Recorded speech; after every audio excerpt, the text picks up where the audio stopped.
6 април е меѓународен ден на спортот. По тој повод го поканив професорот кој сега веќе е во пензија по физичко образование Венцислав Рангелов да зборуваме за спортот, колку учениците спортуваат. Вие сте сега веќе пензиониран професор во Аста работеле во средното училиште Никола Карев. Колку учениците спортуваат со оглед на брзото време, брзата технологија, социјалните медиуми и социјалните мрежи се посветувале внимание на спортот. Добро утро. Добро утро. Па за жал, поради сите овие причини кои ги споменавте, се помалку се спортува, односно се помалку деца да се занимаваат со спорт. Изминативе години, еве и сега и во овој период, има многу активности, да кажем, во училишниот спорт, каде што сите деца заинтересирани за спортот може да се вклучат и да се надпреруваат за своите училишта. Така да, познато е дека Никола Карев, додека вие бевте професор, освојуваше многу награди кога е спортот во прашање. Но што би им препорачале професора на родителите, бидејќи нели од родителите почнува, ако тие се пример на децата, со кој спорт да се почне? Зборувам и за оние помалите, не само за средношколци. Па со кој спорт? Со најпрво би требало со базичните спортови, например атлетика, гимнастика, пливање, додека се не знам 5-6 години, а подоцна може и со колективните спортови да почнат да се занимаваат.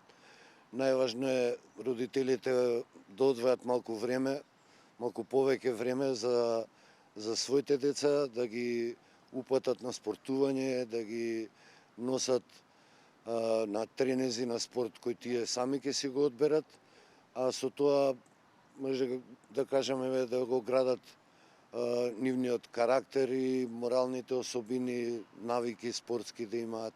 Така. Но многу често се случува, еве јас сум била сведок на деца кои што се шампиони, прваци, дали во кошарка, дали во ракомет или друг спорт, државата не ги поддржува, не вложува во нив, а тоа останува на терет на родителите. Колку државата или општините, другите институции треба да се вклучат и да ги поддржуваат талентираните ученици кои што професионално сакаат да се занимаваат во спортот.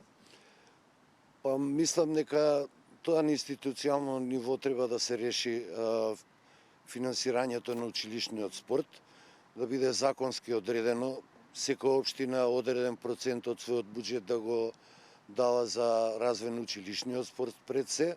Со тоа би се решиле многу проблеми кои сега ги имаат училиштата во однос на настапот на екипите на општински, зонски, државни надпревари. Така да системски ако се реши, ќе биде уште подобро. Сега во моментов мислам дека така парцијално во некои општини се поддржува, во некои не. Државата мислам дека доволно го поддржава спортот со давање на ваучери.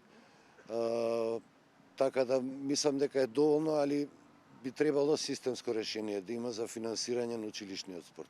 Така. Колку сега покажуваат учениците талент, ева споменавме дека сте во пензија, но изминатива години за кој спорт најмногу се интересираат ученици?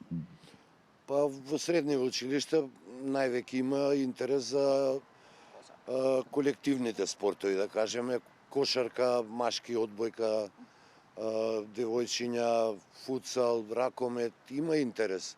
Може да се најдат, значи, во училиштата деца што тренираат во клубовите, да се направат училишни екипи. Има доволен интерес, само мислам дека општо проблемот кај нас во држава е тој преход од јуниорски во сениорски тимови за овие помладите категории. Што точно значи тоа од јуниорски во сениорски? Па точно значи дека имаме многу таленти во одредени спортови кои ќе тренираат, таленти се, добри се и нека 18-19 години, преку сила 20 и се откажуваат после. Зошто? Па се едни од причините. Да кажем, причината за кошаркава, да кажам, е што се носат многу странци и играат постари играчи, многу малку шанси им се дава на помладите, на нашите помлади деца. Тоа значи уште еден проблем имаме. Им се дава, како велиме, туѓото повеќе го цениме отколку своето. Како и во другите нели професии, така изгледа и во спортот. Па така, не знам, поголема важност им е на клубовите најверојатно да постигнат некој успех, Да. да бидат први во Македонија или во некои регионални лиги.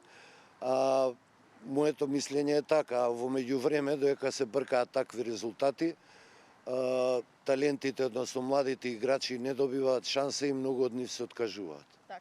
И многу често зборуваме за предностите или придобивките од спортот. Накратко, професоре, кои се придобивките од спортувањето и децата конечно или средношколците да ги остават телефоните и да почнат да спортуваат? Од разни аспекти има Здравје. позитивни, значи здравствени, социолошки, физиолошки, од секакви аспекти е битно и важно е да се занимаваат со спортот. За мене лично е најважно што преку спортот децата стекнуваат одредени навики и го јакнат карактерот, моралните особини со тоа што исти такви предизвици што ги сретнуваат во спортот, ги чекаат и во животот. Така.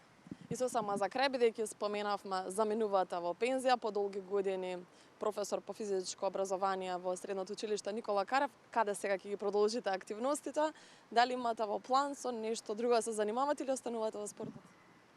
Па сега во моментов имам среќа што сум ангажиран од страна на Федерацијата на училишниот спорт, односно од председателката Елена Мицковска, како председател на надпреварувачка комисија, така да тоа што највеќе, како да кажеме, има стравување што сега после од како во пензија.